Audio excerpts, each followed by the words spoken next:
Hello friends, आज के video में हम एक और इम्पॉर्टेंट पॉइंट डिस्कस करेंगे कि नेशनल पार्क, सेंचुरी और बायोस्फीयर रिजर्व में क्या बेसिक डिफरेंस होता है। आई एम श्योर काफ़ी लोगों को इसके बारे में नहीं पता होगा, तो लेट्स स्टार्ट। आज की वीडियो में हम डिस्कस करेंगे तो सबसे पहले तो जो बेसिक डिफरेंस इन तीनों के बीच होता है वो मैं आपको बताता हूँ कि कैसे आप पता लगाओगे कि इट्स अ नेशनल पार्क या वाइल्ड लाइफ सेंचुरी या बायोस्फीयर रिजर्व है। ठीक है, अब सबसे पहले वाइल्ड लाइफ सेंचुरी की बात करते हैं हम। तो वाइल्ड लाइफ सेंचुरी जो होती हैं वो स्पेशली जो होती हैं सिर्फ वाइल्ड लाइफ प्रोटेक्शन के लिए होती हैं, या आप बोल सकते हो कि सिर्फ वाइल्ड एनिमल्स के प्रोटेक्शन के लिए ही वाइल्ड लाइफ सेंचुरी होती है, राइट। अब हम नेशनल पार्क पे चलते हैं। नेशनल पार्क क्या होता है? नेशनल पार्क क्या करता है कि नेशनल पार्क आपके प्लांट्स को प्रोटेक्ट करता है, एनिमल्स को प्रोटेक्ट करता है, और उस एरिया में जितने भी हिस्टोरिकल ऑब्जेक्ट्स हैं, या एक तरह से आप बोल सकते हो कि एंटायर इकोसिस्टम, ठीक है, एंटायर फ्लोरा, फौना और नॉन लिविंग थिंग्स जितनी भी हैं उन सब को प्रोटेक्ट करता है। नॉन लिविंग थिंग्स में क्या क्या चीज़ें आ गई? माउंटेन्स, रिवर्स, ओके, ये सारी चीज़ें जो आपके उसमें आती हैं नॉन लिविंग थिंग्स में, इनको भी, जैसे सॉइल हो गई, इन सब को नेशनल पार्क प्रोटेक्ट करता है। ठीक है, तो इन सब चीज़ों का वहाँ पे कंजर्वेशन होता है। अब बात करते हैं बायोस्फीयर रिजर्व की।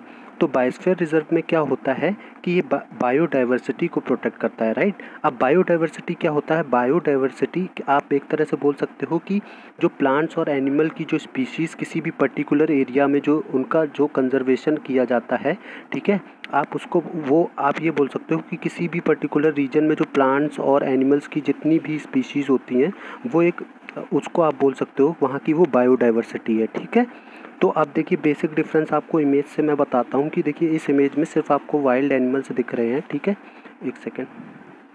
तो वाइल्ड लाइफ सेंचुरी में सिर्फ वाइल्ड एनिमल्स का प्रोटेक्शन होता है, whereas in national park आपकी सारी चीज़ें इंक्लूड होती हैं, जैसे प्लांट हो गया, ठीक है, एनिमल्स हो गए, माउंटेन्स हो गए, जैसे आपको रिवर भी दिख रही है इमेज में, तो ये सारी चीज़ें नेशनल पार्क में प्रोटेक्ट की जाती हैं। लेकिन अगर हम बायोस्फीयर रिजर्व की बात करें तो वहाँ पे क्या होता है कि जो प्लांट्स और एनिमल्स की जो कुछ जो जितनी भी बायोडाइवर्सिटी आप बोल सकते हो उसको प्रिजर्व किया जाता है। ठीक है, इसमें प्लांट, एनिमल, ठीक है, और जो लिविंग थिंग्स होती हैं, ठीक है, उनको आप बोल सकते हो कि उनकी प्रोटेक्शन होती है यहाँ पे। लेकिन जो नेशनल पार्क होता है इसमें आप बोल सकते हो कि नॉन लिविंग थिंग्स की भी प्रोटेक्शन होती है।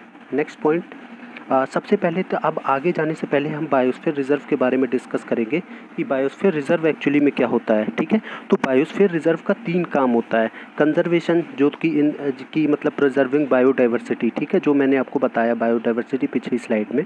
उसके बाद इकोनॉमिक एंड सोशल डेवलपमेंट और एकेडमिक या रिसर्च सपोर्ट। ठीक है, अब ये मैं आपको बताता हूँ क्या होता है। देखिए सबसे पहले तो जो बायोस्फीयर रिजर्व होता है वो 3 जोन्स में डिवाइडेड होता है। जो सबसे अंदर वाला जोन होता है उसको कोर जोन बोलते हैं। यहाँ पे रिग्रेस प्रोटेक्शन होता है, बहुत ही स्ट्रिक्ट रूल्स होते हैं यहाँ पे। ये सिर्फ होता है प्रोटेक्ट या कंजर्वेशन के लिए, बायोडाइवर्सिटी की कंजर्वेशन, यहाँ और कुछ कोई एक्टिविटीज़ नहीं होती। ठीक है, उसके बाद अगर आप बफर एरिया की बात करो तो यहाँ पे रिसर्च स्टेशन सेटअप किए जाते हैं ताकि उन बायोडाइवर्सिटी पे रिसर्च की जा सके। ठीक है, उसके बाद फिर आता है ट्रांजिशन एरिया, जो कि बाहर का एरिया होता है। यहाँ पे कुछ लिमिटेड ह्यूमन एक्टिविटीज़ अलाउड होती हैं, ओके, और यहाँ पे ह्यूमन सेटलमेंट्स भी होती हैं, लोग भी रहते हैं यहाँ पे, और यहाँ पे टूरिज़्म भी होता है, राइट। तो अब बात करते हैं नेक्स्ट पॉइंट की, नेक्स्ट स्लाइड में देखते हैं। तो ये देखिए जितने भी जोन्स हैं बायोस्फीयर रिजर्व के, ये इस तरीके से डिवाइडेड हैं कि जो सबसे ग्रीन में जो दिखाया गया है, जो कि कोर एरिया होता है, वो जो होता है वो सिर्फ किस लिए होता है कि यहाँ पे सिर्फ आप प्रोटेक्शन कर सकते हो, या सिर्फ आप क्या कर सकते हो, रिसर्च कर सकते हो इस पर्टिकुलर रीजन पे। उसके बाद जो उससे बाहर वाला रीजन होता है जिसको बफर एरिया बोलते हैं, जो लाइट ग्रीन से है, वहाँ पे क्या हो सकता है कि आपका जो जहाँ थोड़ी बहुत वहाँ पे आप बोल सकते हो कि ह्यूमन सेटलमेंट होगी वहाँ पे एजुकेशन और ट्रेनिंग के भी सेंटर्स बनाए जाएंगे ताकि उन बायोडाइवर्सिटी पे लोगों को एजुकेट किया जा सके, राइट। और यहाँ पे आप बोल सकते हो कि टूरिज़्म भी अलाउड है, यहाँ पे लोग आके विज़िट भी करके देख भी सकते हैं। ठीक है, और जो सबसे बाहर वाला एरिया है जिसको बफर एरिया, जिसको ट्रांजिशन एरिया बोलते हैं, वहाँ पे कुछ ह्यूमन एक्टिविटीज़ भी अलाउड होती हैं।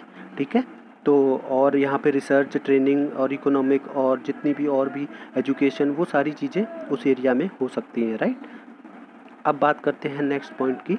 तो जो वाइल्ड लाइफ सेंचुरी होती है उसमें बाउंड्रीज़ फिक्स नहीं होती हैं, ठीक है, कोई भी बाउंड्रीज़ मार्क नहीं होती कि ये इतना पर्टिकुलर रीजन ये जो रीजन है यहाँ पे आपने बाउंड्री बना दी कि ये इतना पर्टिकुलर रीजन आपका वाइल्ड लाइफ सेंचुरी होगा। तो ऐसे कोई बाउंड्री नहीं होती है उसमें कोई बाउंड्री फिक्स नहीं होती है, ठीक है।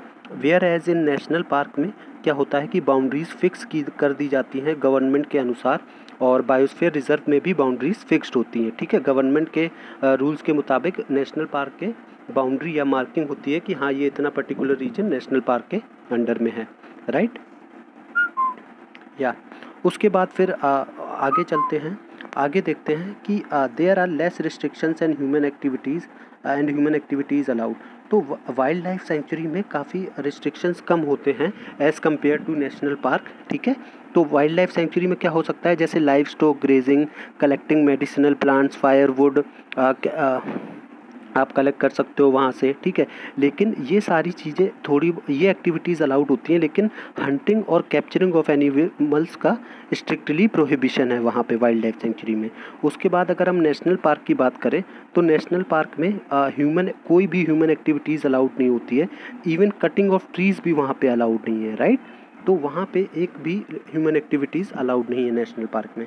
अब हम बात करते हैं बायोस्फीयर रिजर्व की, ठीक है। तो बायोस्फीयर रिजर्व में ज़्यादा रिस्ट्रिक्शंस होती हैं as compare to wild life sanctuary, ठीक है। और ह्यूमन एक्टिव जो सबसे अंदर वाला जोन होता है, कोर जोन, जैसा मैंने आपको पहले स्लाइड्स में बताया था, वहाँ पे कोई भी ह्यूमन एक्टिविटी अलाउड नहीं होती है। लेकिन जो उससे बाहर वाले रीजन्स हैं वहाँ पे जहाँ पे कई बार होता है कि ट्राइबल लोग भी रहते हैं, तो उनका भी इकोनॉमिक डेवलपमेंट किया जाता है, ठीक है। और वहाँ उस पर्टिकुलर रीजन में, बफर रीजन में और ट्रांजिशन जो रीजन होता है वहाँ पे कुछ ह्यूमन एक्टिविटीज़ अलाउड होती हैं, राइट।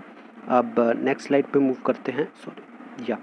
तो आप ये देखिए वाइल्ड लाइफ सेंचुरी क्या होती, वाइल्ड लाइफ सेंचुरी की एक इम्पॉर्टेंट पॉइंट ये है कि इसको गवर्नमेंट भी ओन कर सकता है या किसी की प्राइवेट लैंड भी हो सकता है। सपोज़ करो अगर किसी ने अपना एक बहुत बड़ी एकड़ की ज़मीन खरीदी, ठीक है, और उसने एक तरह से वहाँ पे खूब उसने पेड़ लगाए, पौधे लगाए, और फिर वहाँ पे लाके उसने जो भी एनिमल्स वहाँ पे लाके छोड़ दिए, तो एक तरह का वहाँ पे एक तरह की आप बोल सकते हो कि वो वाइल्ड लाइफ की वहाँ पे फिर प्रोटेक्शन, वाइल्ड लाइफ वहाँ पे फिर उसने अपना जो प्राइवेटली ओन्ड है वहाँ पे उसने सारी एक्टिविटीज़ को आप बोल सकते हो कि एक तरह से बंद करवा दी कि वहाँ पे कोई भी हंटिंग पोचिंग नहीं होगी, ठीक है। तो मतलब ये प्राइवेटली ओन्ड भी हो सकता है वाइल्ड लाइफ सेंचुरी।